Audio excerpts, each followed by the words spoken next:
Welcome back, everybody, to MUTMen Podcast, episode 167. What's going on with y'all today? And what's going on, Gut Fox, man? How you been? I've been well. Yourself, Tex? Been good.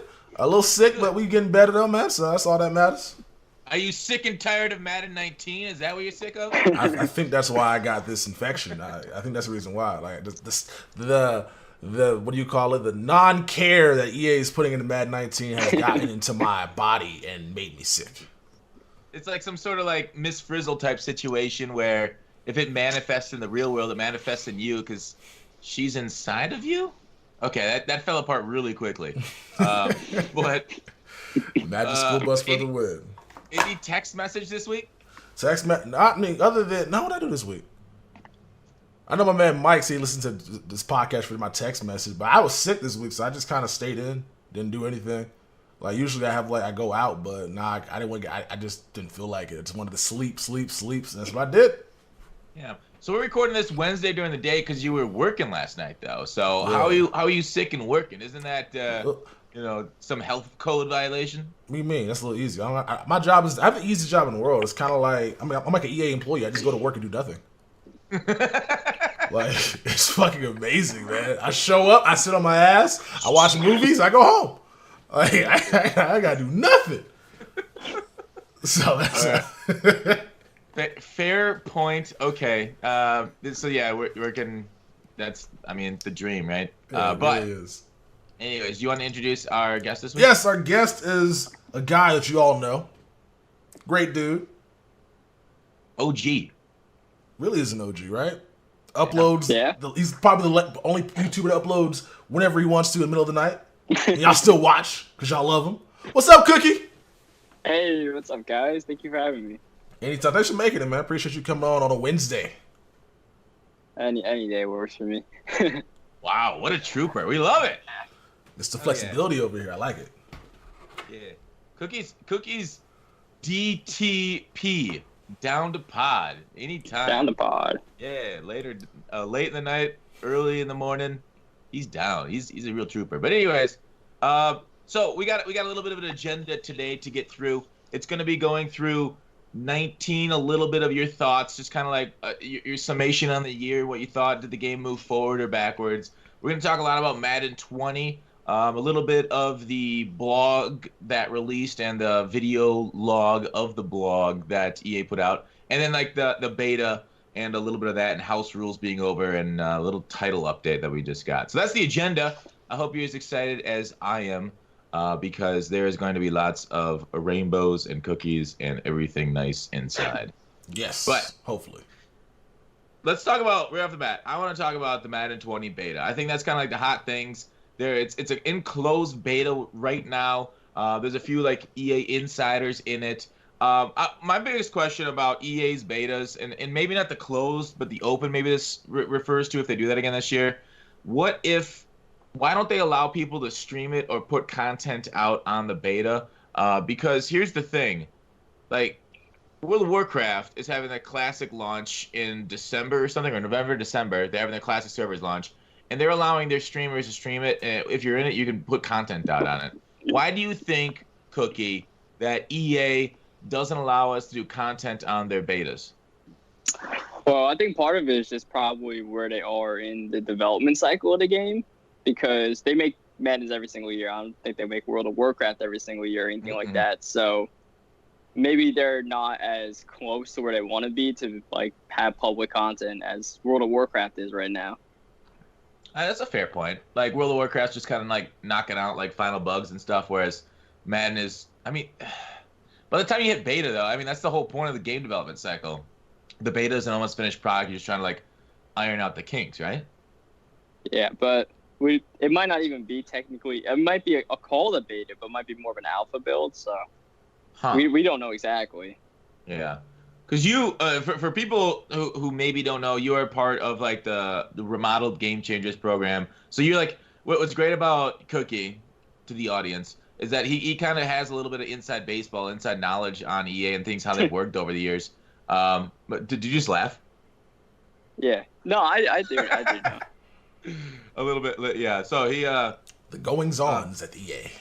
Yeah, definitely the goings-on. So like, you don't think like you've played the beta in previous years. Has it been significantly different than the launch game? Because I remember myself last year, as I ask a question as you go into my own anecdote, the beta, when I played that and then I played the launch title, it wasn't that different of a game. They even talked about a patch like a week or two into it, if I recall correctly. Correct me if I'm wrong, but that was the patch that they took our beta feedback from and added into the game. Was that right, Cookie? I'm not 100% sure on that. I don't keep up like most of those specific things, but I know for myself personally, when I played the beta last year, there were some things that felt off, like, you know, especially the high point aggressive catches, just like as soon as you snap the ball, were a little bit off. Now, they didn't do a great job in tuning that, obviously, but it was even worse in the beta, believe it or not. Wow. That's like, because I guess I don't remember a lot of specifics about the beta like you, but that's really interesting to say. So did people get feedback on aggressive catches? They probably did, right? They had to, because I remember I was playing it and people were just throwing high points, like tight. It was like Madden 13, just throw a tight end seam up the middle, and yeah. Or like I think the swerve or the it was all the way through Madden 15, right? That we had the post up, but it seems so. Texas, do you remember anything about the beta? So I played the game at EA Play, which I guess was the beta. And I remember a couple of like issues, like the high point pass was one thing I was doing. I just go in there, just high point, just it didn't matter. But I don't know if that was the beta or not. If that was like the actual version of the game that we ended up getting. And then obviously, other than the defensive zones just not working, like pretty much it was like Madden 18, but a little bit newer graphics, because so I can't really go back that far. I remember playing the beta that they actually dropped that had your name popping up on the screen, but like I know everybody had issues with that because they didn't, it seemed like a lot of stuff that was in there was still like not worked on or finished yet. Okay, so you think that's why? Because like playing the beta didn't feel like a terrible product. Like if people put content out on it. Obviously there's some exploits, but I feel like the more open it would be, like to the wide public, at least for like content purposes, I feel like it would be fine. Because do you see a lot of I feel a few people are like certain people shouldn't get the beta, and I don't know. I guess there are certain people that are going to be out for themselves. Like we all know, it's America, or the world, the human race. But like, the more people you have, the better, right? Or am I wrong right there? Well, I think it's mostly because they want to probably people come to EA Play. Like I don't want to. I feel like if they drop the beta, it's probably going to cut like their EA Play numbers down. Because if you can only go one place to play the game, you'll make the trip out to California if you already live out there. If you can play, you always gotta think business. Yeah, that's my whole thing. It's like why would I drive to LA if I live in like Modesto or if I live in Sacramento or wherever to play Madden if I can stay at home and play it? I get to wait in line in the hot ass sun. But if it's an exclusive experience, then you can get out there and play it and get like other prizes as well, and also access other games that you might want to be able to play. Then you'll make that trip. That's a fair point. What I didn't think of. That they're trying to market their EA Play, because we know they do love marketing it and spending on the Migos. Like you talked about all last year. Like I bitched about that shit so much last year. It's never gonna die. It's never gonna die. I'm still mad about it. Because you said there's like barely anybody there, and they just did like a random pop-up show without any. If you're gonna have them there, announce it. Like if you're gonna get your money's worth, announce. Come play Madden 19, and we got a special musical guest that has, I don't know, no Grammys, but like they got a hot new hip hop album or something. Just get people there, so that way you're actually kind of investing in like the concert element. People actually show up as opposed to giving a concert for like 200 people. Like that's a weird exclusive show. Yeah, Cookie, you know about exclusivities being a EA game changer, and we'll talk about that in a second.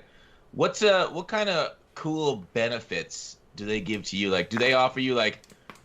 Here's how evil I think EA is. They give you a gun, and like there's like this child, and like they say no questions. You can shoot this child if you want.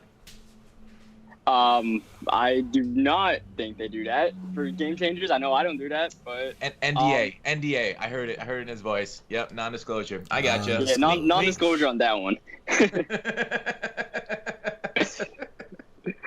But otherwise, I mean, it's kind of what you think. Like, you get to play the game earlier, you get to capture content early and stuff like that.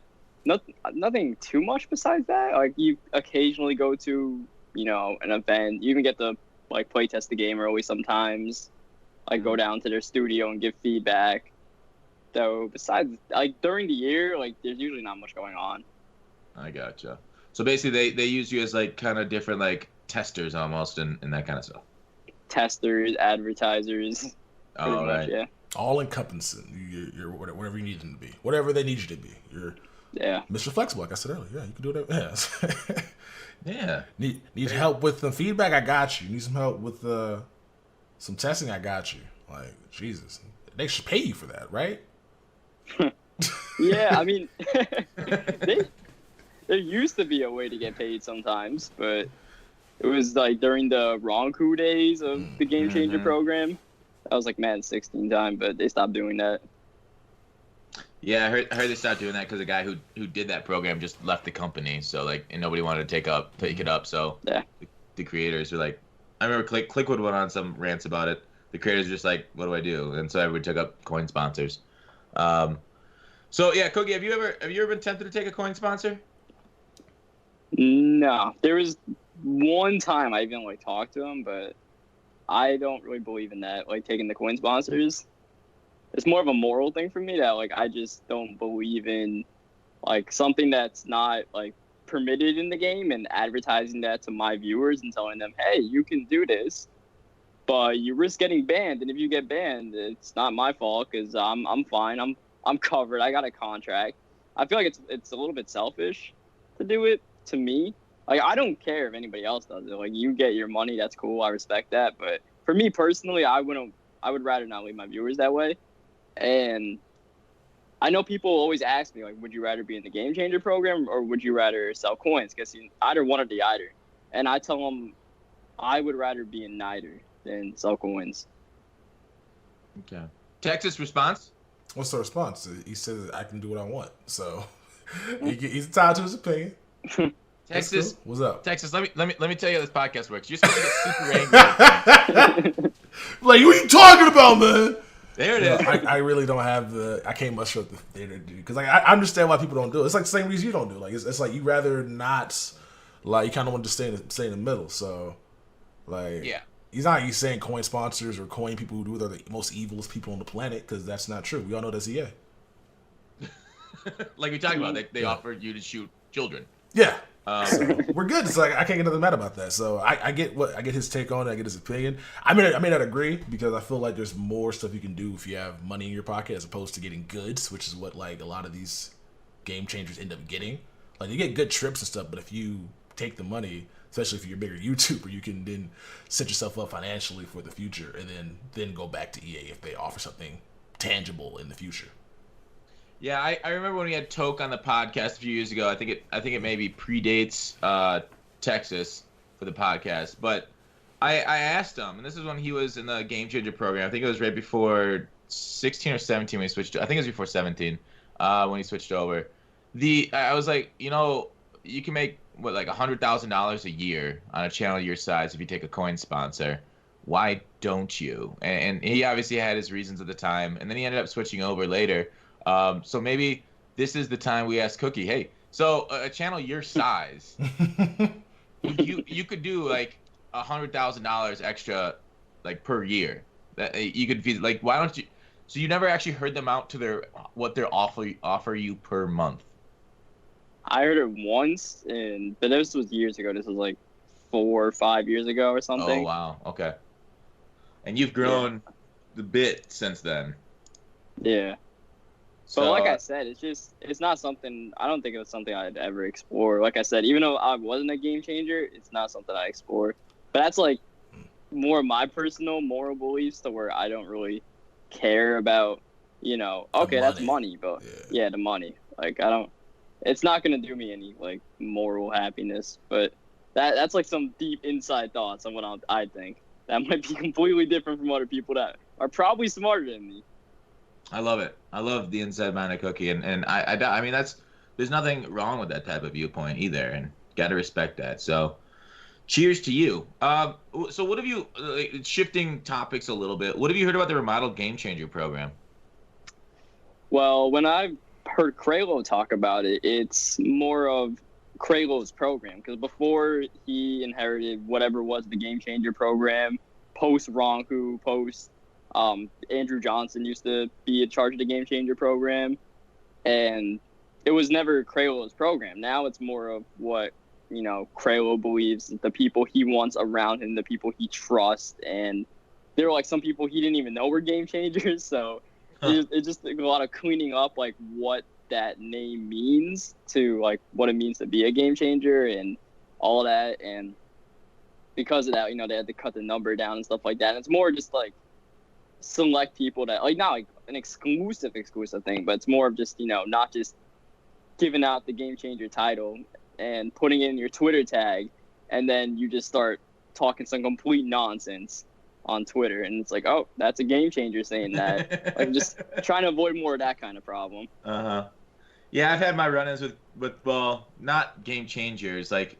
Game Changer, and it's like, what is this person? Like, their views on like what makes Madden good and fine is really strange. So I can see what you're saying right there. So like, do you have like a total number like that they cut down to? Because I know there's different classes now. There's influencers and like feedback people. Yeah, I don't know what the exact number is. I know there's I don't know exactly how much they've lowered it down or anything like that, but I know that's the goal of the Game Changer program. I gotcha. So like what changed for you? What changed for me? Anything?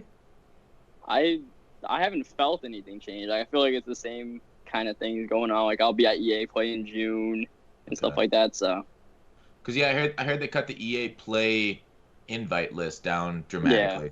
Yeah. So it'll be more exclusive. So you'll instead of one child to shoot, you'll have 2 children to shoot. That's kind of cool. Well, like what like are you able to discuss what kind of like benefits or like what kind of stuff they do at EA Play with you? It depends. If they have a capture event, sometimes we'll do like captures and stuff like that. And besides that, so you just kind of go to the event. I mean, you get to like get away from. You don't have to wait in line. You can just go in what's called the Creator Cave. You get to insult people while you're walking past them in line. Haha, suck on this one. Yeah, you get to laugh at them as they walk in the hot sun. Nah, but like you get to dodge all of that and just I guess go inside the cool Creator Cave. And sometimes there's capture, sometimes it's not. You kind of just find out when you get there usually. And yeah. I got you. So you go based on you take a flight based on promises from EA. Like, yeah, and it's a free trip to LA at the end of the day too, so I'm not going to complain about that. Yeah. Okay. I could see that point too. You know, little. What do you think, Tex? Is this tempting enough for you to ditch the coin sponsor? No. Next question, please. No, like it's. The thing about it is, if EA used their resources to like actually like they're kind of picky with it. So like if EA like what they did like last year with Antonio Brown was it Drew, your boy Pizza, which is Drew's not the expert, and then was it Anto where they got to like make a video with Antonio Brown. All right, I can see why that may be better because that video may get 1 million views, which did maybe bring to your channel. So it's like really good for the long run. But they're very selective with how they use their resources. So if EA were to actually throw out access to NFL players you can like record videos with, and then on top of that gave you a little bit of money. Like I'm not saying give you coin sponge money, but give me something that people would want to like participate and like watch by helping use your influence to bring somebody like these guys that are like these rookies. Like how about Cookie can go down there at EA play against some of the NFL first round picks? Be kind of fun, but no, they just want to get you. They want to get you to EA, get you free drinks, rub your belly, make you feel good, and then send you home and be like, all right, make some videos for us. Slave. That's kind of how it goes. All right, I made it awkward. You indentured servant. You're a prostitute. Sorry. That's EA's pimping, and they got prostitutes. That's cool. So, Cookie, do you consider yourself a whore? No, honestly, like sometimes I'm kind of surprised they keep me in the game changer program because I make what would be called edgy tweets and comments about the game sometimes, and not something I think is something I've been told.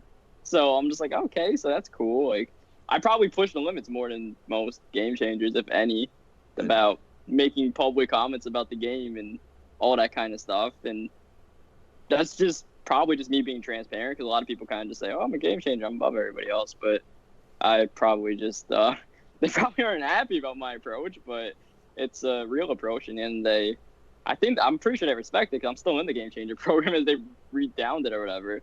And like at the end of the day, like, I know Kralo pretty well, and I respect him a lot, and I wouldn't say anything to like mess up his day. You don't want to be the guy that messes up Kralo's day, because he's such a good person.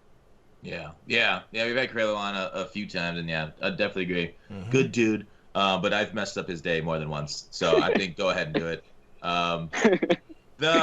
The strange thing at what you just said there, that I kind of like perked my ears up, that you heard feedback that you put edgy tweets out on the game, and I think that's what a lot of people have issues with sometimes when people take things from companies, is that they try and have a little bit of influence. They try to, I would say, like curate their opinion on the game, so it's harder to trust people that kind of like get benefits from a company, because whether subvertly or overtly, if I can speak correctly, they try and twist them to a positive light, whereas like versus you tweeting out negative things about the game. Well, so you felt a little bit of that pressure?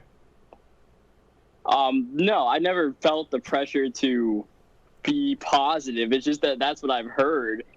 I don't like the word hate. I think it's a word you use for very selective things, but I hate the way some people sometimes approach, or at least back like years ago, approach like the Game Changer program, and how they were above people and would just like always support EA when you could just kind of see where it's like they didn't make a good decision. So I try to keep it real at the end of the day. Long story short. Yeah, I think that's a good thing to do. I agree. I think that's been a lot of the criticism of the Game Changers. Like, you guys, if you guys are the feedback mechanism to EA, we don't want to see you defending EA on clearly poor mechanics. We don't want to see you giving this. If you're feeding it to us, this everything is great, keep playing the game bullshit line. What are you feeding to EA? Are you truly good for the game if you're so positive about it? There are some issues. And the one thing I will say is that like sometimes people will be positive online on social media, but they will give legitimate feedback. Like, I've seen like some people just like rip into them sometimes when they ask questions, but it's important to keep that transparency. If you're going to do that behind closed doors, you got to do that in front of people as well. Like, give the same message. And like, I'll just keep it straight up with you guys. I've gotten like a message before from like, people running like Rex or Quint or something, like, hey, why don't you keep that off of Twitter or something? I'm like, yeah, I can try, but like, no promises. Like,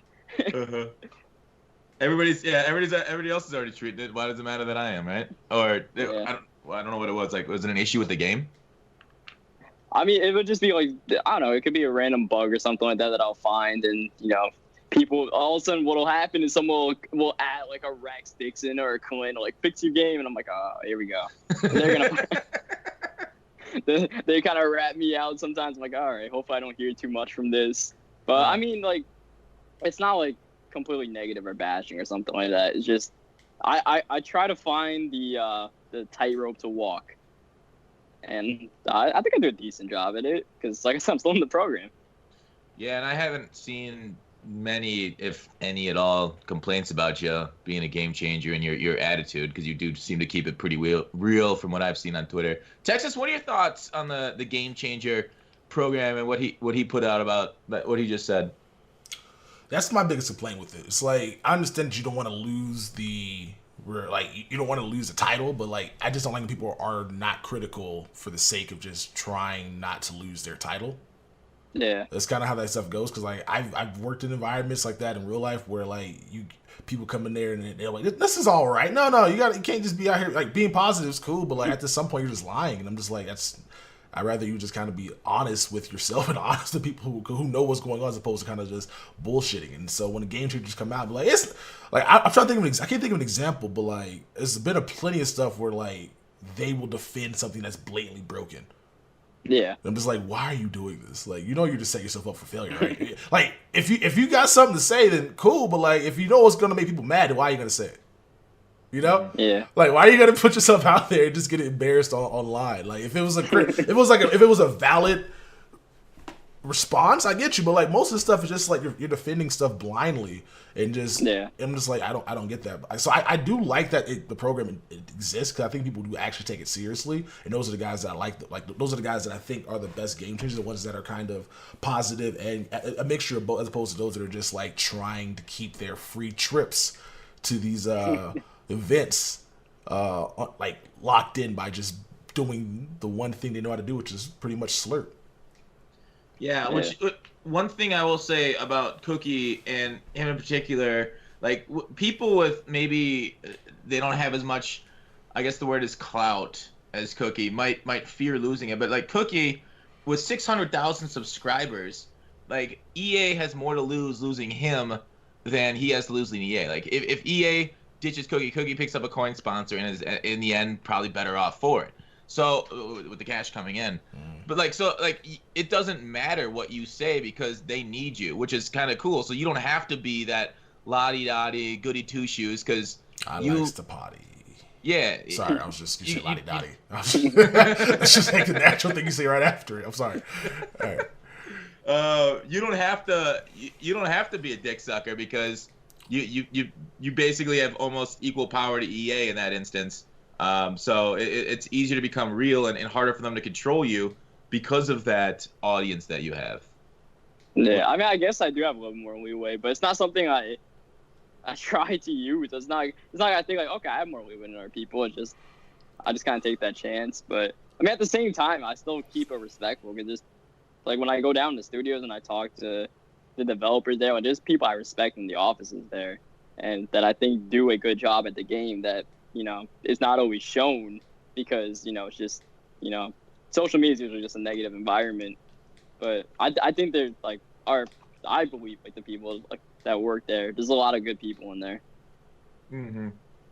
Yeah, so that's an interesting statement. I kind of want to follow up on that. So do a good job with the game. What are your thoughts on Madden 19? Madden 19, not good. Not good. There's just Madden 19 was destined to fail in my opinion. When you think about it, because we came off of Madden 18 and Rex Dixon was the creative director, I guess is the official term, and he left. And then they hired that Carlos guy. I don't know if you guys remember that. Yep. For like a brief period before they had Clint. And I remember I actually met Carlos at EA Play, and he was just supposed to be the next guy after Rex. And I don't know what happened to him. Like, there was like some rumors or whatever, but I don't even know. But he left, and then after that, Clint came in. So you had two different changes of direction, and the game was primarily like kind of Rex's like fingerprints when you think about it, because like the development process starts so early. So it was never someone's true fingerprints on the game, and without that kind of true leadership. And plus, Madden 19 never had like, what was the main feature of Madden 19? I don't even know. Long shot 2. Like what was the main feature of Madden 19? What was the main attraction of it? Well, they put the most work into long shot, but for us MUT players, it have been like trainings, power ups, solo battles, and then later in the year the house rules, which we'll get to later. Those are kind of like the main, I guess, attractions in my opinion. Yeah, I'm thinking like when you think we're seeing what real player motion about so far. Oh yeah, real player motion. Yeah, I was thinking about it there. Real player motion, which was awful. Well, yeah, that is probably the big main. The one cut ability. The one cut super ability. Yeah. We'll get the abilities in a little bit. So go on, Cookie, on 19. Oh yeah, so like, I mean that's basically the gist of it. That like the game was kind of like, and there was no main like I guess I can't remember what the main selling point of the game is. Like when I look at Madden 20 and they're talking about X Factor abilities and superstar abilities and all this stuff going on, and Ultimate Team's got like a kind of revamped style to it. Like that seems like a different game, and I don't think we've seen that kind of thing since Madden 16, where it's like there's that much being advertised. Madden 16 had draft champions and the different catches, and fortunately the aggressive catch, but there was a lot introduced to that game that like we haven't seen in the last couple of years. Do you feel like the transition from Madden 15 to 16 was a good one though?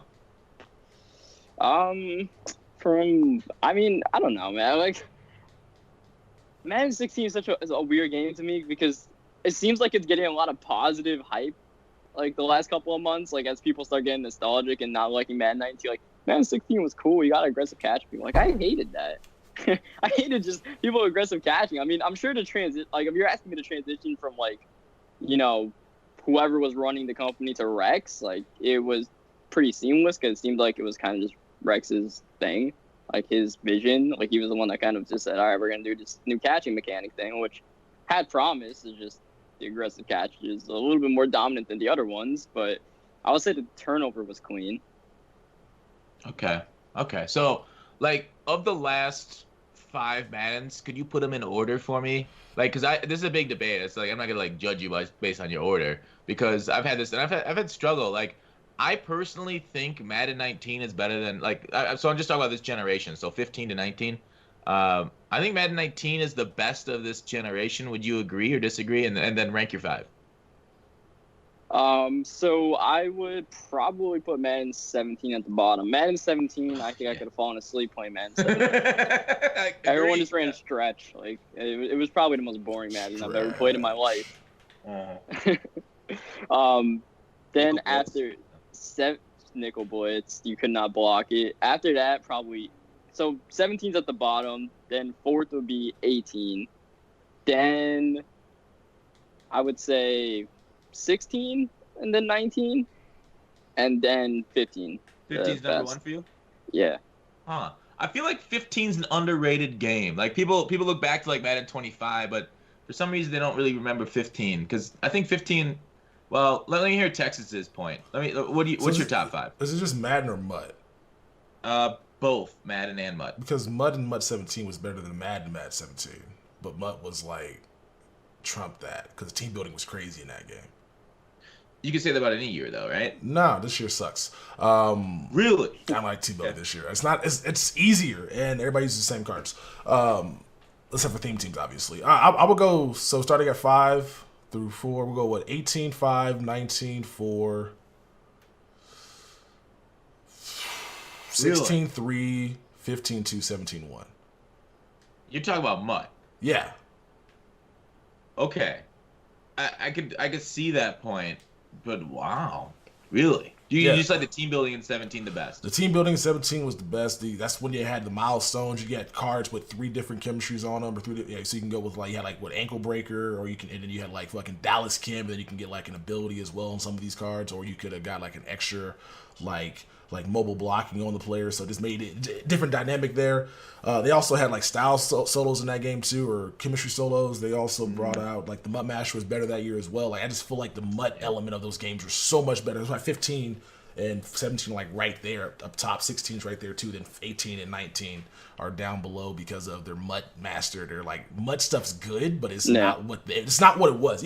We had a silver medal master set in Madden 15. Which was great, like golds and silvers for like fucking Earl Thomas and like fucking like Jamal Charles, like cool shit like that. Silver pack trash had value back in those games, not no more. Yeah, I think these last 2 MUTs with the end of year content really kind of destroyed their entire thing that they built through the year. Like because 18 we went month without content. 19 it's also pretty dry here near the end. We're not even getting golden tickets. Oh, I'm hearing some feedback. But it's really killing me here. Cookie, is something up on your end or? It's fixed. Me? It's fixed. Oh, it was Texas. It wasn't me, Okay. but maybe it was. I don't know what's going on. No. So, no golden tickets this year, Cookie. Is that a mistake for EA? Or it's not confirmed, but it's like, where the hell are they? Well, if there are none, then, I mean, at this point, even there are, then probably it's a mistake. But just the sheer, like, marketability of, yeah, we have golden tickets, but at the end of the day, it doesn't really matter. The golden tickets came out in like March. Like you can make 99 speed and 99 zone and 99 catch in traffic in like March if you powered up a card, and you know, the old John Madden and +2 sprinter and whatever the heck else you put on your cards. So it didn't really matter, to be honest, whether they brought out golden tickets or not, but it would have been nice if they did. Yeah, I see that argument, and it's like, sure, that's a good point with the stats wise, but how else am I going to get my Will Clapp, my D Virgins, my funny names, my out of position crazy tall guys, my Villanueva tight end that's 6'9" that can go up for spec catches? But that's what the main focus of like the golden ticket promo is for me, is kind of like those unique body types at different positions. I thought you could. Okay, I thought you were gonna say something. But like, what are you thinking? Like, isn't that a good purpose for golden tickets? Good reason for them? I love the out of position stuff. Like whenever someone makes an out of position, Calvin Johnson, free safety, like that's always good. Like the out of position ones are always the best ones. The worst ones are always the Vic and the Randy Moss that already have golden ticket cards. Yeah. So, you know, in that aspect, it really would have been fun to see golden tickets. And just in general, just would it be better to have them than not have them? And I think everybody agrees on that. Definitely. I agree. So, man, if there's any feedback that we could pass along to EA is to please bring back golden tickets for next year at least. And that's the one thing, if you want to take anything out of this podcast. So, Cookie, do you agree with Texas's point that MUT17 was the best of the last 5 MUTs?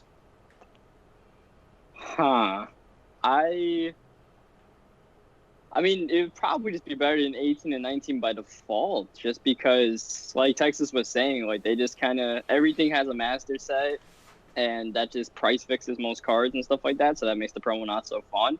19, I would say, like they had a good idea with this extra currency, but at the end of the day, they still had a set that still price fixed everything, so like there wasn't much fun in doing anything different besides, you know, either selling your card or doing the set.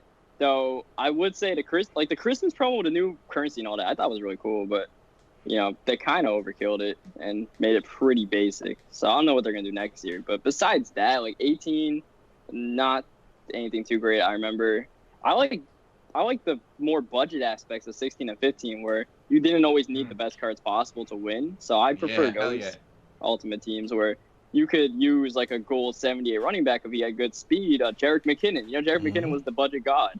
You could use a Jerick McKinnon and get away with it. What 15 goon? 3 Archer. What 16 goon? 3 Archer. Yeah. He was a silver, but like you could have fun with those kind of cards and compete. Now it's just literally like you just really need good overalls. Yeah. God damn, that's a really good fucking point. Brings up a lot of nostalgia again. Nate Askew. God, it's some of my favorite times we're using that converted tight end to middle linebacker. It was like 62 overall. It was a 67 overall, and he was god tier user. Yeah, I have to agree with you on that point. But like when you think of the improvements that they've made to MUT, I feel like we're kind of brushing over that. The sets improvement. I think training is much better now. Like the alternate currency, I'm gonna have to say it triggered me there. The only reason alternate currency is any good is for those reroll sets or for the gifts, right? So the profit we can make off them. But we already have an alternate currency that we can use like that. That's called training. And so like we had Madden Mobile Slay on here, and he talked about the alternate currencies on that platform and how it killed the game off a bit. And I know there's a lot of other decisions they made that hurt the game too. But I don't know. I'm on the vanguard of being against alternate currencies because I don't want to see any expansion to it in MUT going forward because I don't think it's good for the game. Like the best parts about alternate currencies is not the currency itself, it's what we can do with it. And we've already got 6 currencies in game. Yeah, I agree 100%. That's why I said I specifically liked the Christmas promo when they introduced it, and it was like, oh, wow, this is pretty cool. And they had all the offers, and you had the presents you could buy that weren't like the Easter, I guess we're calling it, promo Color Smash, where like they were like price fixed presents. And I don't even know we're in the presents. I just didn't care to check them. But like there was a lot of uncertainty and a lot of like, you know, guessing from the community about what everything was worth, and basically everything wasn't price fixed, which is the main problem in the last 2 years, where they, I guess, tried to make things more affordable for the average player, but at the same time just kind of dulled the whole process down of like trying to take apart of the promos, which are the best part of Madden Ultimate Team. Yeah, definitely. Can you Cookie, give your thoughts on what Texas said about being like too easy to build a team now, and do you like MUT when the chemistries come stock on the card? You know, like the mobile blocker coming out would come on some cards, pick specialist, field general, like so. There's different things, not pick specialist, but you know what I'm saying. Like those old things that the card came stock with it, or do you like the new system where you choose your own chemistries and it's more flexible that way, where like you can kind of construct your team and then the chemistries around it? Which do you like better? I usually like the new system better because it just made some players that I love to use on my team. Like, I didn't want to use them simply because of their chemistry. Like Odell Beckham last year, I'm pretty sure I had Energizer most of his cards, while I would prefer to have Playmaker in my receivers. And I was like, well, Odell has Energizer, but like I want to use him. It would be nice if I could put Playmaker on him, so I'd rather have that flexibility at the end of the day instead of like set options. But as saying that, the archetype stuff, it sounds like, you know, there's going to be more of a limit on what you can do with your players. So, like, part of what they tried to do was limit, let's say, Randy Moss from getting Playmaker, because Randy Moss was a go deep and, you know, use speed and torch people downfield kind of guy. And you don't put Playmaker on Randy Moss. So it sounds like the archetype system is supposed to help that. So, you know, maybe Texas's hope about what there is in Madden 17 could actually be applied in Madden 20. Yeah, I just kind of want more variety of players because that's what 17 and all the other games are good. Obviously, because budget players you mentioned earlier, but just when you're forced to use a card you didn't want to use, you find out, oh, this card's not that bad. Because like nobody wanted to really use, like, I'm trying to think of an example, like Andre Reed. Like, nobody wanted to use Andre Reed, but he's actually, if you needed a toughness receiver, you went out and got Andre, and he worked out for you because he's actually pretty solid. As opposed to everybody rocking the same three receivers, which is Randy Moss, fucking Calvin Johnson, and like Terrell Owens or whatever. Like, you don't really see any variety at that aspect, other than like on a theme team. But like, if you're trying to get the best team, you're gonna be playing against the same cards. Whereas the other games, they kind of give you different options, and I just like more options as opposed to just kind of being forced to use the best players because of their ratings. When you can like kim a guy up to make them actually viable. Yeah. So Texas and go on. I was gonna say that like the archetype thing. I'm just thinking about like the way NBA 2K does their archetypes, and obviously it's not gonna be the same thing. But I really like the way they introduced the archetypes to my player because it gave everybody specific roles and limitations. Because before everybody's my player could do everything, and Ultimate Team can do what I think they're trying to accomplish. It sounds like a good idea, which is like at the end of the day trying to make sure everybody doesn't use Michael Vick and Randy Moss, so you could get people to build different styles of teams like Texas is getting to, so where not everybody's using Randy Moss. Maybe they want, you know, a Julian Edelman. They really want a slot receiver, and Randy Moss, you won't be able to like be as like you won't have effective abilities in the slides as Julian Edelman or something. Just an example. Like, I don't think anybody's using Julian Edelman, but you know, just what I hope the archetypes could be in Madden 20. Yeah, to better balance the cards that are traditionally undervalued in MUT. 100% agree. And Texas has a theory about Julian Edelman, which we'll get to in a second. I want to go back to that chemistry comment that Texas made. So, Texas, I find it strange that you like when EA forces choices upon you. I feel like having the option of using whatever card you want to use is better. Like, so why do you want EA forcing things down your throat? Do you want them next to open your eyes with tape as you watch a movie and you're forced to watch the same movie for 8 hours a day for the rest of your life? Clockwork Orange style? Yes. No, Thank you for the reference, Kit. No, so like it's a weird thing because right, 'cause I like having the choice as well, but we can't be trusted sometimes. If we have our way, like that's why other games are great. Like that's why I like MLB The Show what they do with the events. You want to use your best team, but in events you can't. You're restricted, right? And so you got to fucking build a team, huh? That's a limited game mode. I know it's a game mode though. I like them forcing you to play a different game mode with with players you got obviously, but that aren't the best players you have. If left to our own devices, if you guys got the money, you guys got the coin, you're just gonna build the best team ever. You're not gonna build the most fun team. You're not gonna build a team where you can make a guy go from like 94 block shed or 93 block shed to 99 or even lower than that potentially if you have the right chemistry. You're just gonna go ahead and get the best possible players, which I don't think there's more fun in that because there's no soul in that team. You're just building the best team. If you put your soul into the team building process and have a team that you have players and you know how they perform, you know what ratings they got you boosted up, you have more pride in that. And I think that's why it's weird because it kind of kills the element of MUT, which is for team building because everybody just builds the best team. So I like the choice of being able to change the chemistries. But at the same damn time, we cannot be trusted with it because we just abuse it and just go with run stuff the entire time. Then lockdown, and then on offense, just go with go deep in zone run. Like it's not. Think about it, it's not even really many choices. It's like four really viable choices. There's 4 viable choices. Yeah, I would say this year was the most control we ever had over our ultimate team, and it was probably not for the better, like you're saying.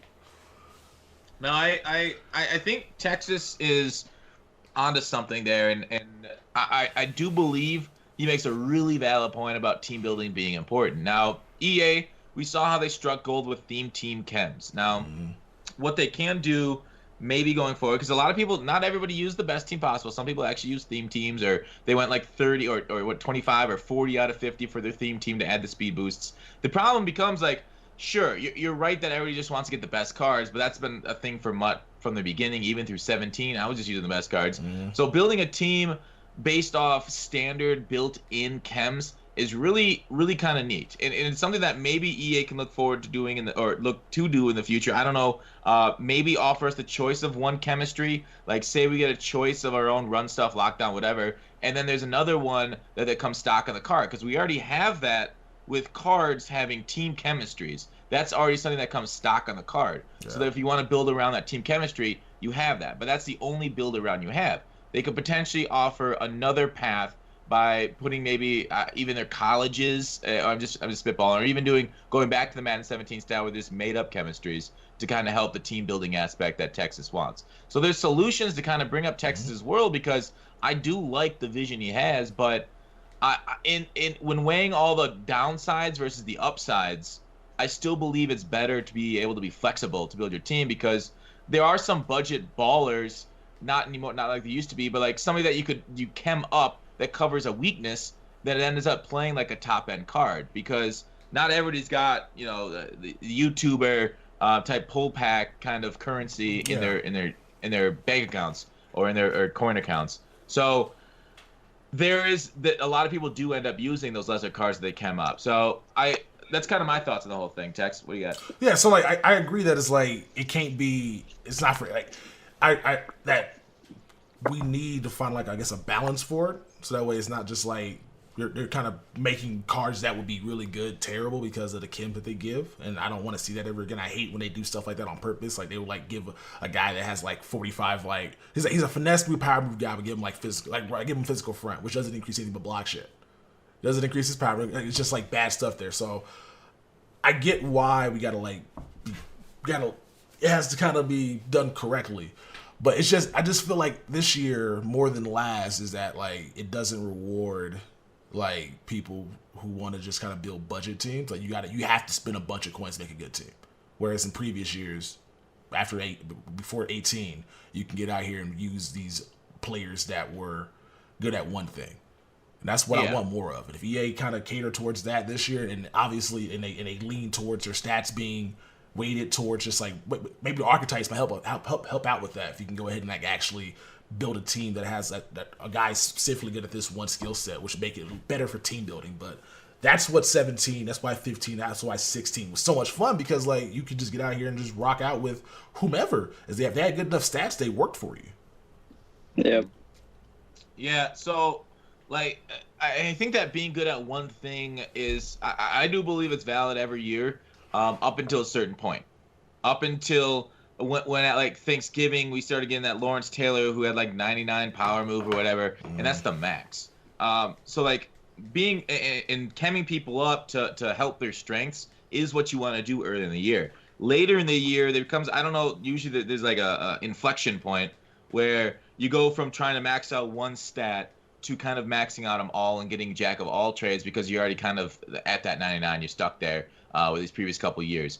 Cookie, why haven't you done your job as a game changer and changed the game to put over 100 stats back in?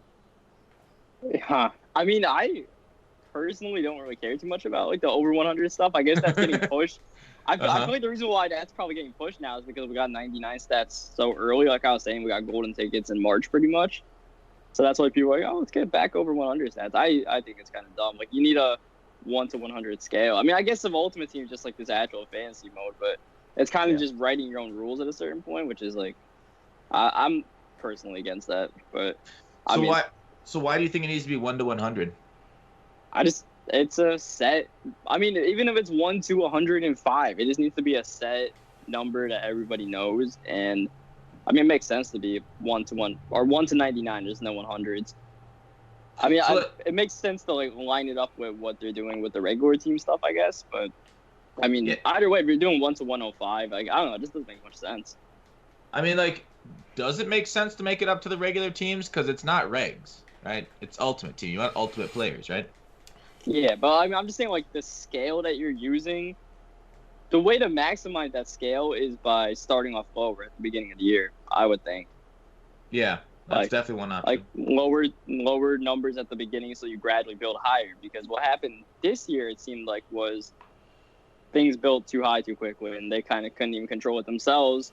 They probably, I would think, made a mistake with the sprinter and John Madden and all that stuff because everybody's got +3 speed and all these other boosts and stuff. So you just had all these crazy cards even in like January. So I would think they'll probably try to do something to. I mean, I hope they do something to try to regulate that. I don't know if they will.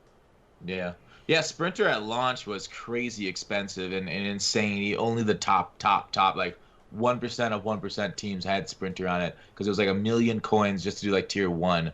But as the year went on, you're right. Everybody got on their squad, and that's like right now. It's not. It's like a couple thousand coins just to put it on a card, so it's not bad at all. But like with the over 100 stats and whatnot, like I don't know if I agree like the set 1 to 99, 1 to 100 type of ratio because like human achievement's all based off what previous record is, and then we beat it. Like the 100-meter dash was I don't remember the number.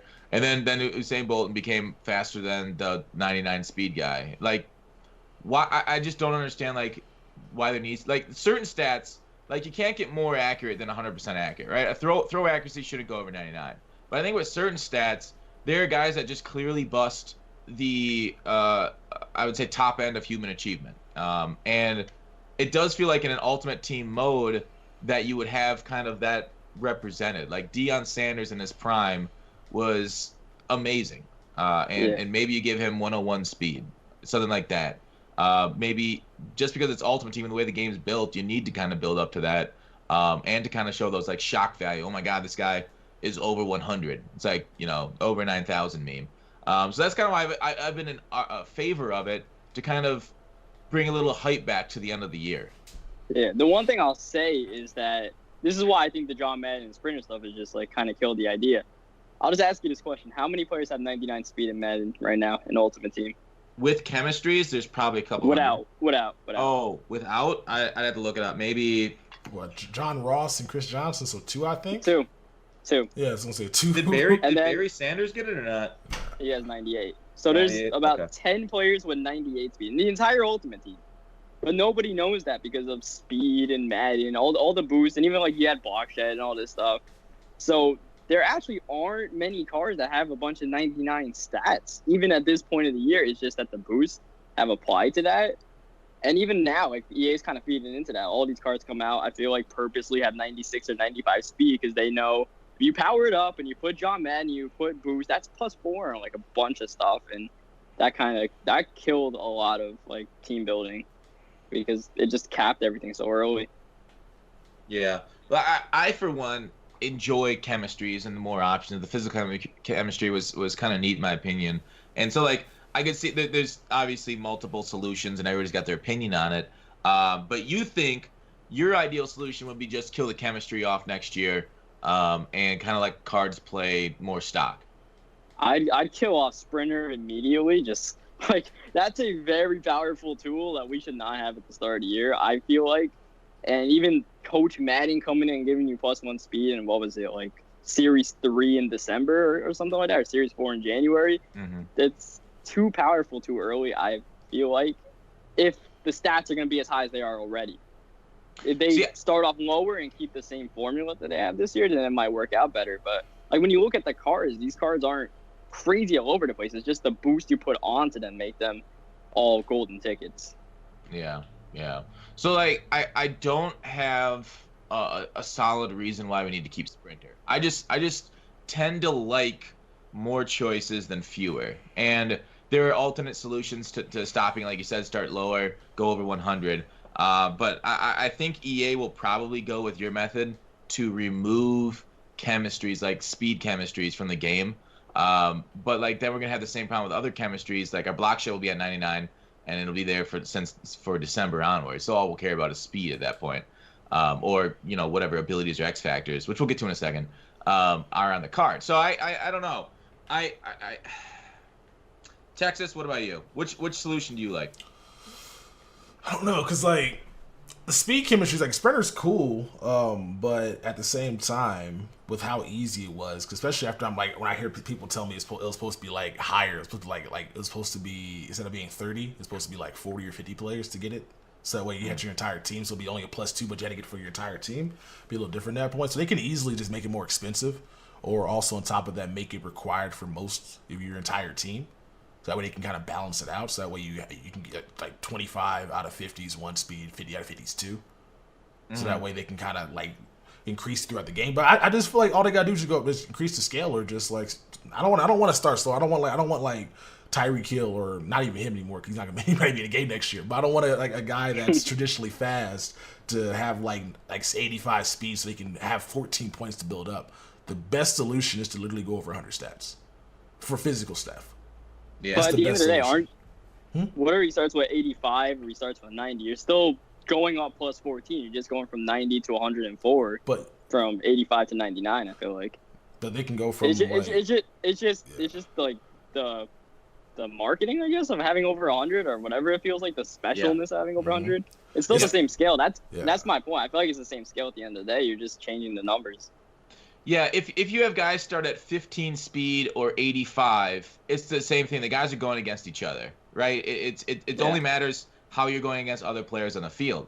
What me and Texas care about is that market, is that wow factor, is that, oh my god, this guy's ultimate type of factor. So that's literally all we're talking about. On top of that, it makes it better to upgrade your team. So like if you stop at 99, why upgrade? Like if I can get so if I'm working a theme team right now and I got 99 speed John Ross and I'm going against the 99 speed Deion Sanders, but I have a Bengals theme team, he has a regular team, my John Ross should be faster than him because I got the +6 or +7 potentially chemistry being maxed out for speed. So why isn't he at like 106 speed where Deion would be like 103? So that should be a mismatch out there because I got a 3-speed advantage on the outside. It makes it better for team building. So you're required to upgrade players and not having to just kind of stick around with who you have. Like, you do not have to upgrade Deion Sanders since November. He came out with his Harvest card, not Harvest card, I'm sorry, his Blackout, whatever the fuck it's called, his Black Friday card. And he had 99 speed man coverage in zone.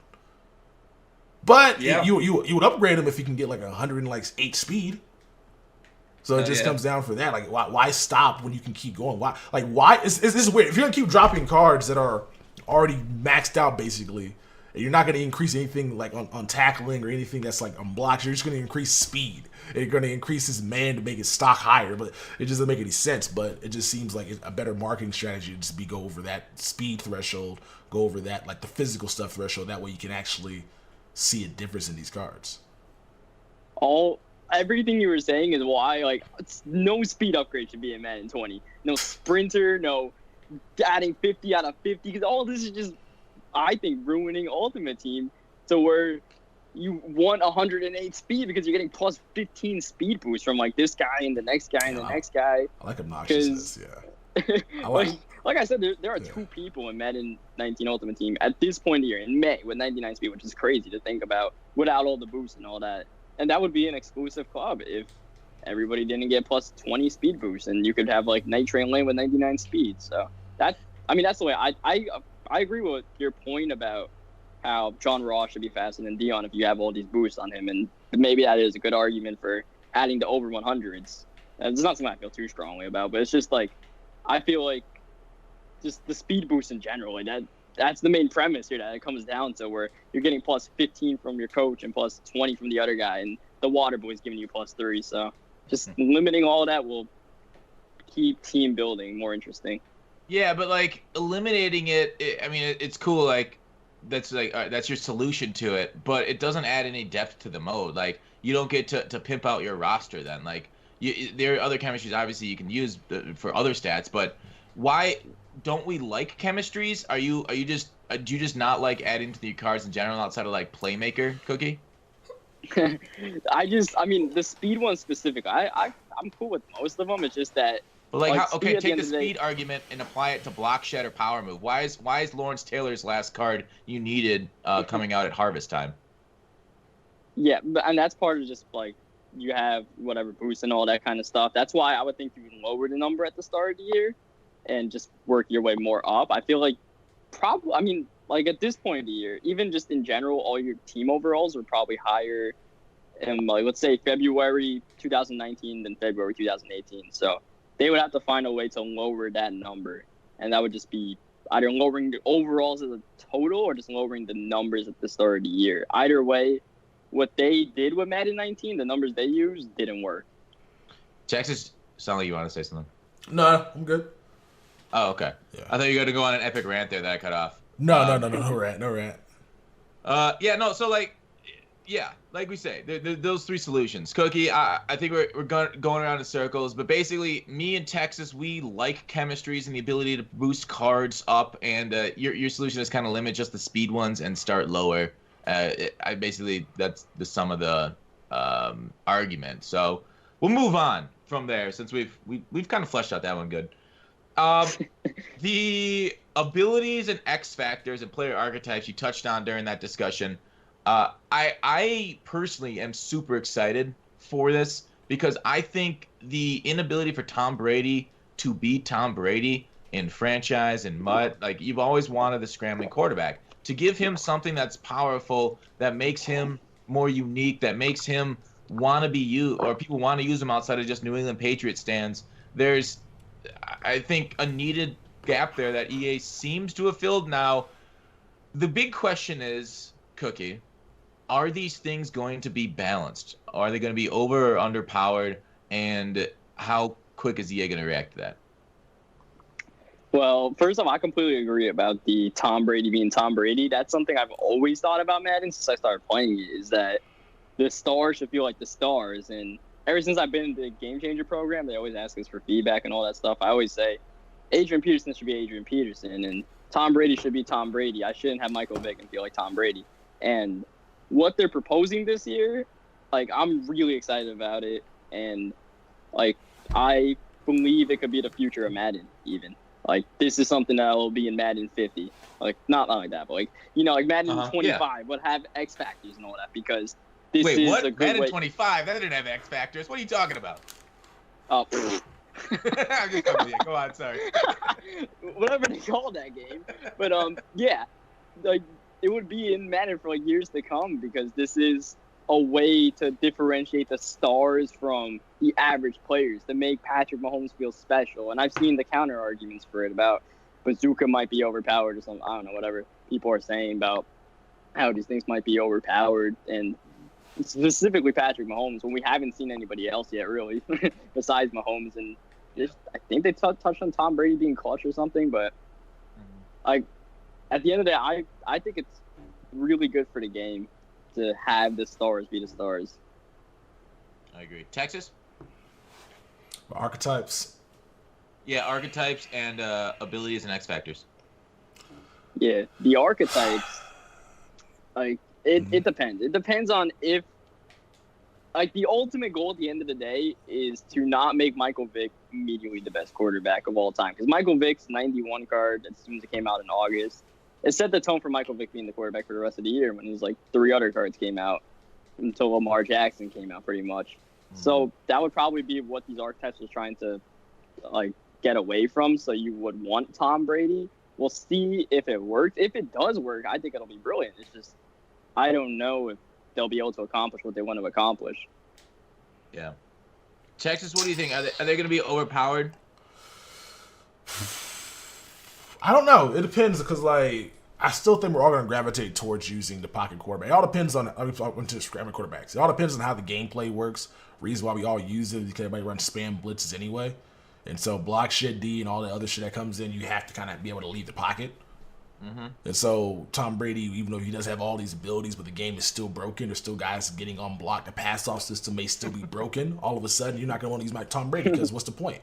I hike the ball, do passes off a guy, get sacked instantly. Where if you got Michael Vick, Cam Newton, you got Mahomes, you can be able to avoid that by scrambling and then throwing a ball on a run. So I think they're hoping that this ends up fixing the issue, but I think it's a terrible fix for broken gameplay mechanics. So I don't know. I'm not really looking forward to it. I like the way it's gonna help MUT out with the archetypes, especially because now they're gonna actually put better details or more effort into making ratings make sense. So you're gonna see a difference between pass rushing outside linebackers and coverage outside linebackers. And so it looks like the right outside linebackers that go after the quarterback should be very similar in ratings to some defensive ends. Whereas we all know like Lawrence Taylor is just like ridiculous in comparison to like a 99 overall right end. Like Lawrence Taylor, I think at 96 overall was better than a 99 overall right end because EA does not fucking do their ratings correctly. And so archetypes are going to allow, I believe, those players to kind of look similar, but obviously Lawrence Taylor still be better, but it shouldn't be as lopsided as it has been in previous years. But it just depends on how the gameplay works, though. If the gameplay is still broken, none of this is actually going to matter at the quarterback position. We're still going to see Michael Vick, still going to see Lamar Jackson, still going to see those guys that we hate seeing and going against because teams are broken and all the other dumb stuff. Yeah, it does all come down to gameplay and their execution of it. 100% agree. With that, I talked about this. I think was it last week. So, Cookie, I want to hear your opinion on this. It's probably I think I know where it's gonna land, but in MLB The Show, they have quirks, and the only quote unquote active quirks are for live series cards or guys that are currently playing. In the past, in Madden, generally the best cards in the game have been Legends and Ultimate Legends and those kind of cards that like the more big guys in the league's history. Would abilities balance out live cards or like the current day players? Should they only give abilities to current day players, or should they add them to Legends too? Or do you think the stat differences, because that's the Legends will have better stats, but the current players will have the abilities? Is that a system that you'd like to see or not? I mean, it sounds like a good idea on paper. Like just listening to that, I'm like that would not be a bad idea. I also think there's a 0% chance of that happening because EA needs to sell their Legends at the end of the day. So there's no way. I would have known that. It sounds cool on paper, but at the end of the day, I still think like if you're gonna get a really good like Legend or something like that, you probably want to have some sort of ability. Like if you're gonna get Dan Marino, he better be able to do something cool. Mm-hmm. No, I 100% agree with you right there. I was just trying to think of like the way another game does it to balance out the stat differences. So Texas, you're a big solo grinder. Yep. Ultimate challenges next year and the next solo button. Yeah. Give us your thoughts on the new star system and how it's going to take over. Are you more excited about solos next year, about the grind, than you were, say, going into 19? Nope. I mean, all right. So let me explain. Right. I don't like the fact they're changing the name because you can play with your friend now. That's a cool feature. You can you're not solos anymore because you can play with another person. So therefore, but you know what people are gonna do? They're gonna buy 2 Xboxes, and yet, damn, you just took the fucking point right off my lip. I'm sorry. Go ahead and repeat it. I'll be quiet. Go ahead and repeat it. No, say it again. Take glasses off and say it like they do in the movies. Yeah, I need some glasses to put on and go, yeah, like CSI Miami intro. But yeah, basically buy 2 Xboxes and just play them. You get double the rewards for playing the same on one account. Yeah, it's gonna be super crazy for that next year for those that want to make coins. It's gonna be great for like people who don't have time, like you, for example. Like if you still Ghost next year, like you can just like have somebody play like a gauntlet sequence for you essentially. Yes. And then just like fucking go play head to head and come back. Like that could be. Do something else in the meantime. Head to head is gonna take too long. But yeah, it's gonna be interesting to see how this goes. The next solo button feature is really cool because it basically makes the game feel faster. instead of waiting through 2 loading screens, is going to probably cut like a minute off of each solo challenge time, which is so much better than having to wait and click and go back and do all that dumb shit. So I'm excited about that. I originally thought that the Ultimate challenges were just going to be something different. They're going to have regular things called like challenges for like regular solos. But if you could play all solos or all challenges with somebody else, that's going to be, I don't know if I like that. I kind of like well, I mean, I feel like I'm going to want to play with somebody else instead of just being forced to just grind, you know? I'm going to get people say, yo, Tex, I want to play solos with you when I'm streaming. Like, how about I just play by myself? I don't want to play with you right now. I just want to just sit here and just be mad. But I don't know. We'll see how this goes. I don't like how a lot of these are going to be replayable. So it might be EA's like how they got with solo battles where it's like, hey, grind the same soul sequence this week for stars. But if the rewards are good, it's going to be worth grinding for. So that's all that really matters. Yeah, the strangest things, they still have solo battles in the game from what their mock-up showed. So those will still be there, but these kind of replace all the other solo challenges. So Journey, you can play with a friend. It looks like Gone, you can play with a friend. And then there's Campaign, play with a friend. Yeah. In my personal opinion, I think it's a great fucking addition. The ability to co-op online with a friend through boring solos. That way you kind of like, I mean, anything they add that adds you options to kind of like play socially. Not always, I guess. I don't want to say all, but I think this is a good choice for them to do. Cookie, what do you think on the Ultimate challenges next year, the star system, and play with a friend, and next solo button? So I'll tell you why I really like it, and I'll tell you why I probably won't like it at the same time. But at the end of the day, I think it's probably for the better. So the reason why I don't like it, I'll start with that, is because me playing solo challenges, my experience is running the same play on offense and the same play on defense and getting it over as soon as possible and getting to the next solo challenge. And that's what I've done every single year. I've run mid blitz and, you know, just whatever play that works on offense and solo challenges. But now with this star stuff that they're doing, where you have to try to get 3 stars or 5 stars or however many stars they're asking for, you know, you probably have to like try to make sure you accomplish something within the game, whatever it is. So, you know, for me, like, it's going to kind of kill them. I just get through this as fast as quickly. But for the casual player who, like, thinking about people who play solos and don't really play online, that's kind of something I do on NBA 2K. Like, they're my team. I don't really play it online too much, but I'll play some of their, like, offline stuff. And sometimes, like, they have, like, goals within their, like, moments challenges or something like that, where you have to, like, come back from down 20 or something like that. But, like, back to Madden, I think that for the casual player, it's a good idea to have that system in there to make solos, because a lot of people just really like solo challenges. And it blows my mind personally, but people really do like solo challenges, and they want to play solo challenges in unique ways possible. So this gives them, well, we gotta stop calling it solo challenges, I guess, or ultimate challenges, whatever. I'll still call them solos. But you know, and then the play a friend thing is cool. Like, at the end of the day, Madden, like, looking at Madden a couple of years ago, what it lacked more than anything else was the ability to play with your friends instead of against your friends. So, you know, starting off on MUT squads and now with these solo challenges, the more Madden can incorporate you playing with your friends, the better, because that's how people play video games nowadays. Yeah, I agree. And to your point, I think a majority of the MUT audience does only play solos. It's crazy it is to me because I'm a head-to-head player. I think that is the population. Like you on 2K, most people are a little bit more casual with it and do tend to just kind of hang out and you know, either chill and build their team, because that's kind of what they like with MUT, with the team building aspect, and just the grind the solos to upgrade it that way and never take it online. So, hey, cheers to them. They're getting kind of the demand. Like, and this is something that I actually said in a video a few years ago. The ability to, because I was like, one night I think I was drinking with some buddies. I was like, what the hell do we want to do? Like, we can either watch TV. Let's play some video games. Let's play Madden. I'm like, you know, I'm kind of drunk. I don't want to feel like dominating these dudes. And well, I do, but they don't feel like getting dominated. And I was like, oh, let's play together. I'm like, well, we can't really. It'd be ideal if I could also grind and use them to grind my MUT team at the same time, but I can't. So we just did some like play now stuff or whatever. But I think it's a great addition, personally. Because you can't call them souls anymore; they call them ultimates. But I like it. I agree with you. And I guess we'll see. But here's the overarching question. I think with Madden 20, you mentioned almost at the top of the podcast that you think people, you see them, you think they do good on the job. They're good people at the Madden office.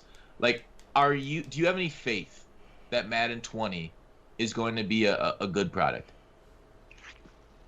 And like all the sugar coating and the dressing they're putting on the cake looks fantastic.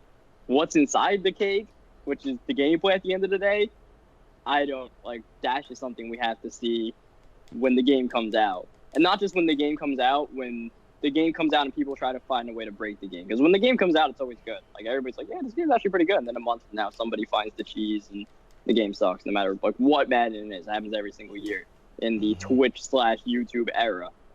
But from what we've seen so far, like they're doing the gameplay deep dive, I think on Thursday, tomorrow, from when we're recording this. So that's going to be definitely interesting to watch. But like I mentioned before, the X Factor stuff I'm really looking forward to.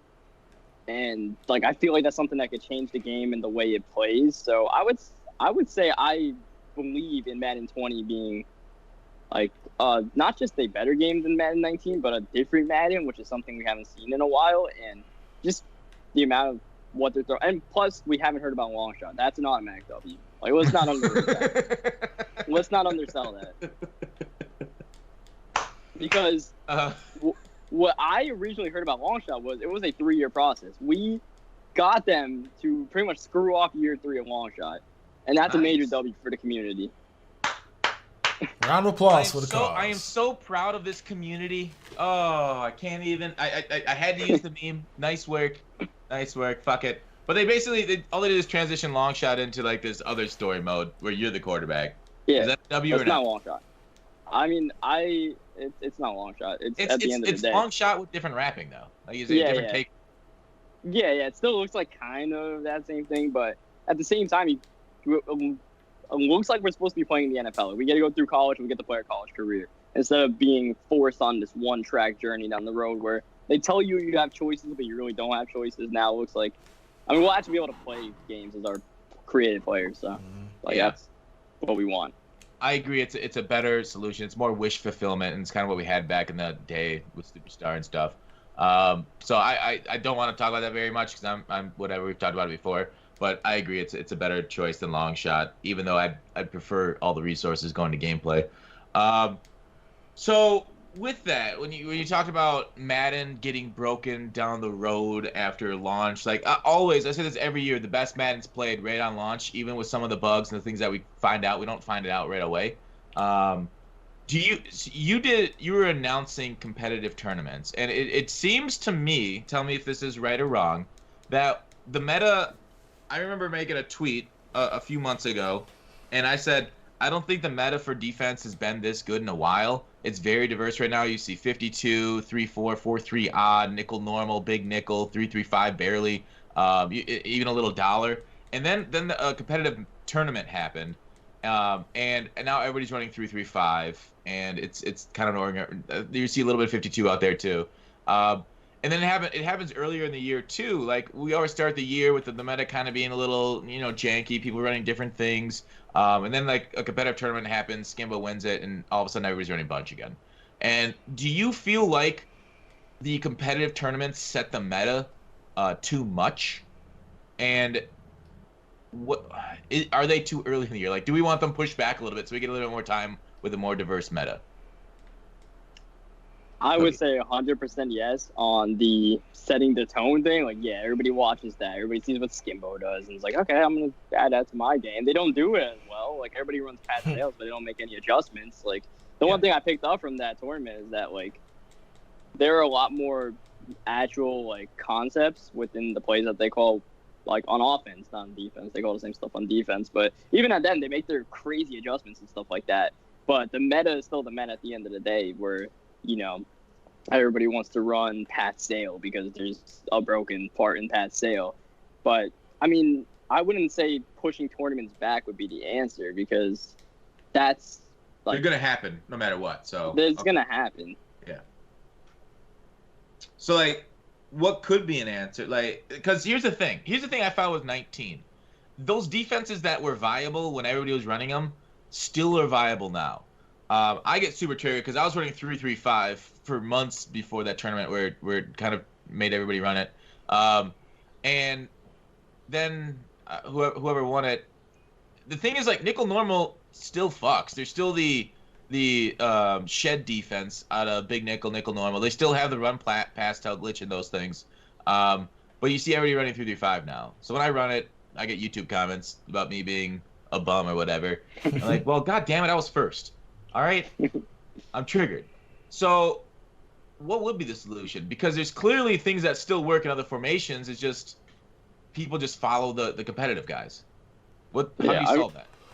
One thing I would say is that, like, this might be my least favorite part about Madden 19, shed defense. Drives me crazy. Like, why are some formations better than others for shed defense? Like, if you're a casual player, how are you supposed to know that? Like, that might actually be, like, something that just drives me absolutely nuts. So, well, that's like, part of the skill gap, the knowledge gap. But that's not a football knowledge gap. That's you watch Gut Fox on YouTube and he tells you that nickel normal has good shed defense because for some reason that's the way Madden is. That makes no sense to actual football. So I wouldn't say that's a skill gap or a knowledge gap. That's just something that's wrong with the game. That shouldn't be in the game. Yeah, I love the way you said that, and I agree to the extent that it should be football knowledge that differentiates people. But that's not the way Madden is, unfortunately. No. So it's the glitches that are part of the game, and you win and lose. You're playing a game essentially. Madden is not football at the end of the day. And as much as I want, as much as anybody else, to get rid of those glitches, knowing those glitches and knowing that your opponent's going to take advantage of them, so you got to take advantage of them, is a part of the skill gap at the moment. It's just frustratingly so. Texas, what do you feel about the knowledge gap in Madden? What would be an ideal knowledge gap for you? I don't really think that. I'm cool with what it is right now. Like, I like the fact that we have access to like YouTube videos if we want to learn, so we can just like look it up. So I don't really think I'm like anti. I want no knowledge because I just think that is helpful for all if you can just like look stuff up. I feel like the people who are competitive players and guys that play professionally want there to be so that way you can actually kind of have an advantage over there who they're going against. But we live in the 21st century, and knowledge gap's not going to be as extensive with all this technology that we got. Yeah, I mean, it's the greatest achievement in human history, the internet and the ability to share knowledge between people. Cookie, keep going on with the knowledge. So, like, the skill gap and knowledge gap, like, how would you ideally have it? I mean, for one, for the record, I'm not saying that, like, that you, like, people finding stuff on YouTube and Twitch is a bad thing. I'm just saying, like, that's how people find out about what's wrong with the game, the exploits and all that. That's what, like, when everybody says the game is good in August and then in September it's bad, it's usually because one person finds that. And it's a spread of word that goes a lot faster now than it would 5-10 years ago. But as far as breaking down that skill versus knowledge gap of Madden football versus real football versus, you know, what makes sense and what should make sense, it's a tight window to walk because they're, like you said before, we're playing Madden. We're not playing NFL football at the end of the day. We're not punting on fourth down usually. So, you know, for instance, like, you know, let's say putting safeties in at linebacker and all that, that's something that maybe they take out to kind of, you know, build more diversity in some of these defenses. And even like 4-3. Yeah, like no speed package and putting Jamal Adams and whoever else as your linebackers because it doesn't really affect the game. Like, you don't really face too many repercussions. So, yeah, that's really like what should be in Madden. There should be repercussions for what you do, and that's like people aren't penalized for doing certain things, like putting linebackers at or safeties at linebackers. So that's what I would say. Just find repercussions for the cheese, and there aren't really enough of them. Oh yeah, and then, like, how often would you want them to find those repercussions and patch the game? Like, what's your ideal patch schedule for next year? Ideal patch schedule would be once there is something really wrong with, like, not really wrong, like something like a QB like loses his leg in the middle of the game, like just like something that's like, you know, wrong with the game. Once there's something that's wrong and, you know, just like 50 other things that's kind of wrong, you put them all together and you put in a patch. And let's say that's 5 patches before February, then 5 patches before February. And hopefully it's 5 patches before February and not 10 patches before February. What they shouldn't do is say outright that they're going to do 5 patches in the year. That's the worst thing possible, because then you kind of limit yourself on how much you can do in a certain amount of time. Because there's things that are more broken, let's say, in a January month and a November month, are more broken in May than June or something like. So they should, I would say, not a lot, because like patching the game too much has like usually led to more problems than answers. But I mean, the ideal world would be for the game to not come out too broken, so you don't need too many patches. Well, yeah, we live in a world with Madden, though. Yeah. We know that's not happening. But yeah, what about you, Tex? What's your ideal patch schedule next year? Like right after the game launches, when do you want your first patch? Whenever something's broken. I like the Fortnite model. If something's broken or something's overpowered, get in the game and take care of it. I know they can't do that because it's expensive and they gotta get everything approved, blah, blah, blah, blah, blah. Just whatever. Just something's broken, address it. Like, I don't want to have to wait for... There's too much stuff that's play right now where something's broken. You expect your customer to stay and wait till it's fixed. Agree. The thing with the Fortnite model, the only issue is that that report came out that apparently Epic works their employees to the bone, like 80-hour, 90-hour plus weeks, and EA, they got sued back in 2011 or something about working their employees too much. So since then, EA has been much more relaxed with work hours. They don't really work people as hard as Epic does, and they don't have the resources. They use all the Madden and MUT money to do stock buybacks instead of reinvesting in their product. So while it's nice to say, hey, we want quick patches, be like this good company for us consumers, EA is not that company. EA, yeah. Oh, are you gonna say something? I get you. I was just agreeing with you. They're not they don't have the cachet the other companies do. I was just agreeing. But the thing is, though, rather than do one big fucking patch, just do a little patch. I just don't. They'll do these big patches that break other shit. Just do one patch. That's what I want to see. Just something's broke, fix that one thing. Stop doing 17 patches in one and updating the game, and all of a sudden this other thing breaks. The thing is, with those small patches, it leaves fewer time for testing, right? But if you say just patch it when one thing happens, then I guess it's easier to test that one thing, because you're only testing one thing. But I don't know. It's a fine line to walk, because ideally I want them to not have the fall forward glitch happen, to be able to identify that in testing. And I don't know if that takes more time or not. Cookie, what do you think? Big patches or small patches? I mean, my point about the patches being not too frequent, which is basically about how they usually find a way to break the game within their patches. The fall forward thing that came out of nowhere, or whatever they do in some patches. All of a sudden, what was it, last year when there was a fake field goal glitch or something like that? Some crazy stuff. So, ideally, you wouldn't want 50 patches in the year. And especially because you have so many different years in Madden, to where, the competitive guys say one thing, and, the kind of just playing Madden not competitively, just playing to chill, have one side, and then the casuals have one side. So it's different years. So the problem with saying 50 patches is that, it might fix something for one person, but it might actually break something for someone else. So it depends on what you are saying is a small thing to be patched. Yeah, very true. That field goal thing, are you talking about where you snapped it and then the entire defense stood still and then you just run in the end zone? Yeah, that weird thing was. That launched with the game. That was from day one. I think Voltrex found that, and he was killing people with it. That was kind of funny, but that was something that was patched out. So patches are not all bad. There's just some issues with them that really stick out to us. Anyways, house rules are over, and for this year, it was a solid beta. It was a little bit of the rewards is end up what people like the most about it. Which my argument was, well, if you just give us good rewards, just put them in solo challenges. I mean, it's whatever. I guess head-to-head is cool to get good rewards, but house rules, make those rewards for seasons, all right? House rules is supposed to be fun, different game modes, and the rewards were great, but kind of resting on your laurels and just kind of putting out the same house rules over and over kind of sucked. But it was a good idea, got put in the game. The first, month or so or more, they were cool. I liked it. They tried draft champs. They tried all the different modes, squads, whatever. Madden 20.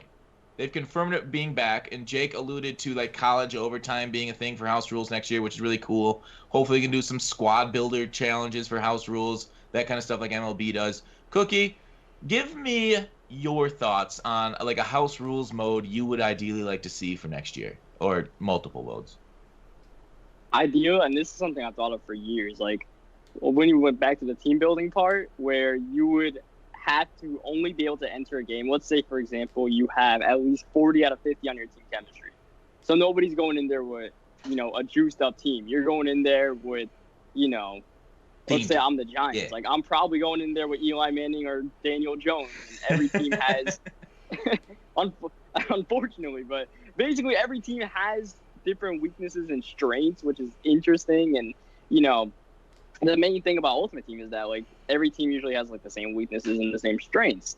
So those kind of limitations and just not inviting it for the best team possible would be really cool. But I don't even know if they're capable of doing that, or they have, like, whatever, or they care to do that. As far as what they've done this year with house rules, like, I liked it for the most part. Like, I thought they were pretty fun. Like, it's a different way to play Madden.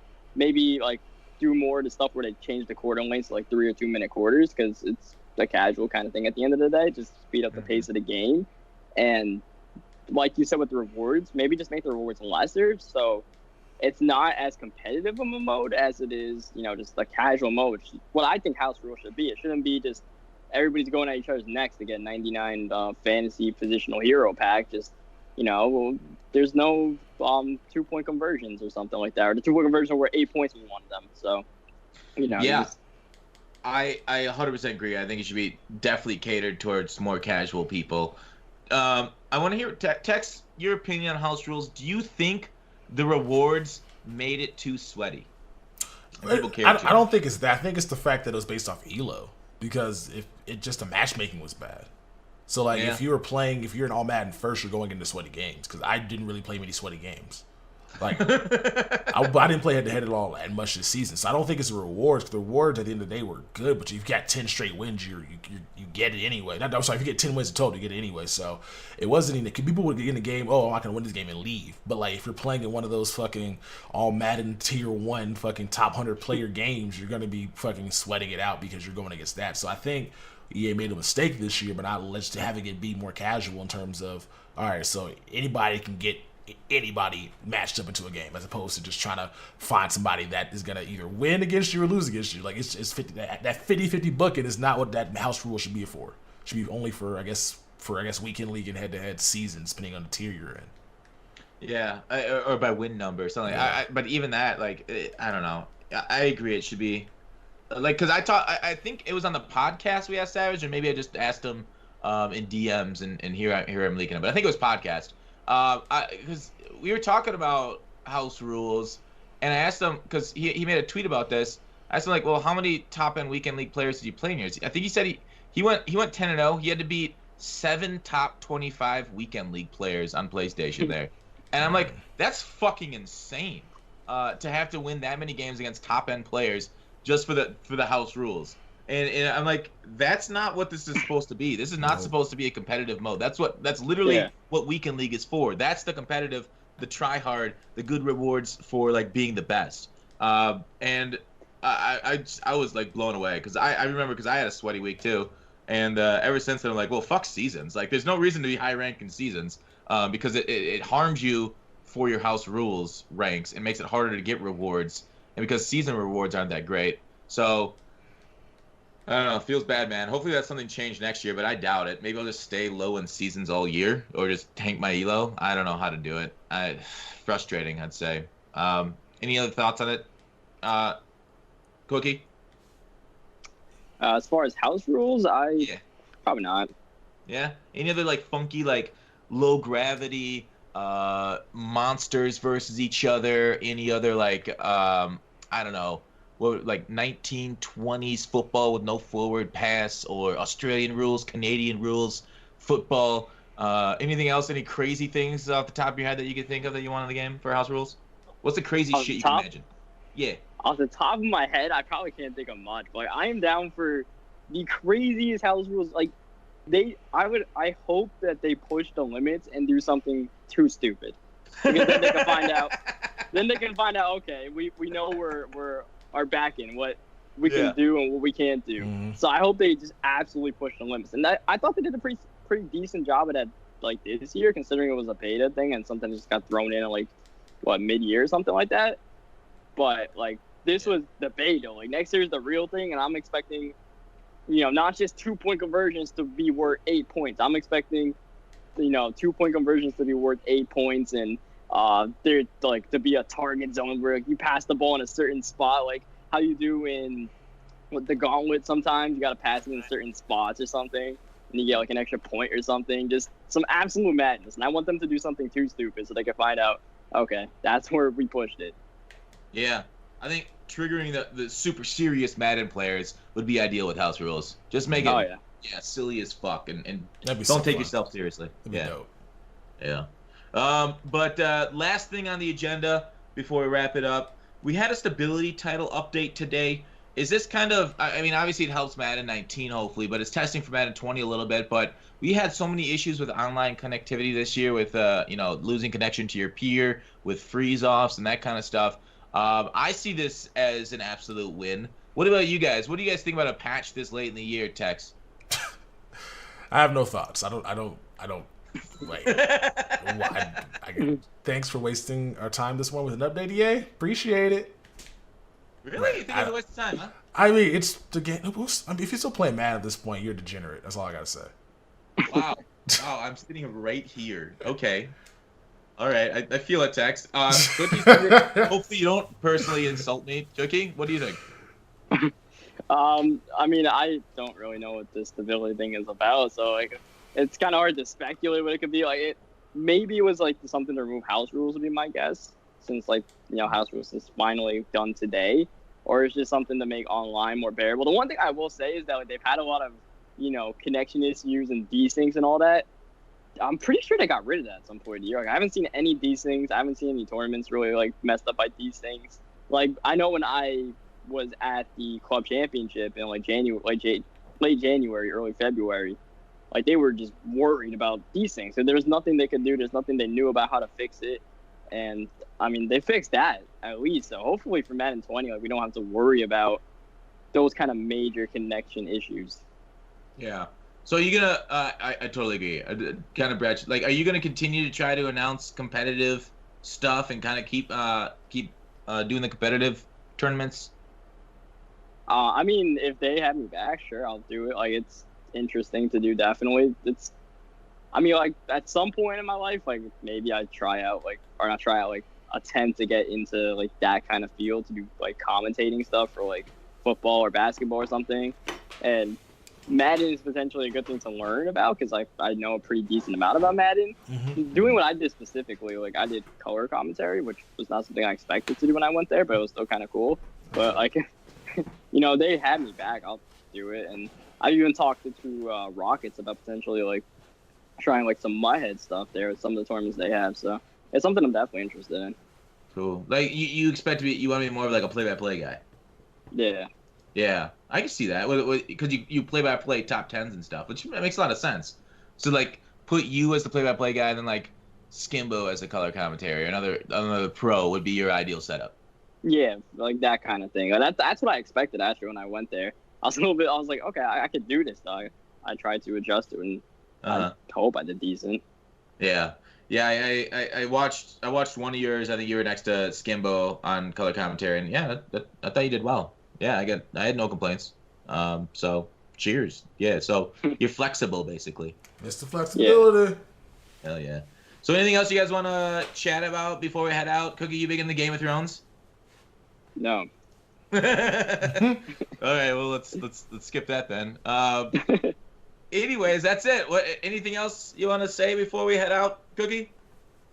Not much. I mean, thank you guys for having me. It's always cool to be on the MUTMen podcast. It's, Woo! Hey. Yeah. Oh yeah. Glad to have you on for sure. Yes, sir. Appreciate you coming on. Yeah, except for the part where you guys stay here for like 2 hours listening about MUT, only for Texas and tell you suck if you play MUT in May. But yeah, it's been cool to be on the MUTMen podcast. Tex? What? He doesn't give a damn. I love it. No, I just feel like you're playing MUT at this point. Like, what's like even like they drop positionals like because they were forced to, not because they wanted to. They're just doing things because they have to. And I don't feel like playing a game that's doing things because they don't want to because they have to. But you're fine with EA forcing you to use cards. Yeah, because it's a little different. Because they actually care about that card in that game. If I have to use that card to get my chemistries complete. If I gotta go find a card with these 2 specific chemistries and it makes everything my team go, then I gotta use it. I gotta use it. It is what it is, man. It is what it is. Fair enough. Yeah. So Tex, take us out, man. All right. Hope you guys enjoyed the MUTMen podcast, episode 167. Thank you to Cookie Boy for being on with us. Thank you to Gut Fox for being a great and awesome host. And we'll see you guys next week where we talk about some Madden gameplay. Even though it's going to be annoying because we all know they're not going to show us any gameplay. They're just going to talk about it, which pisses me off. How about show us some gameplay? Show us some gameplay. Show us some fixes. Yeah. Do you want me to respond to that? Or no, I'm just talking to the camera right now. I'm making love with the camera. I don't understand like why they be announcing all this stuff and just showing screenshots, bro. Show some video. Because we talked about at the top with the beta, they don't want to show it off because it's still really buggy. They can show or potentially. They can show some. Yeah. They can show some some improvements. That's all they gotta do. Show some improvements, yo. Just show like pass off system being fixed. That's all I care about. Anyway, we'll see you guys next week. Cheers.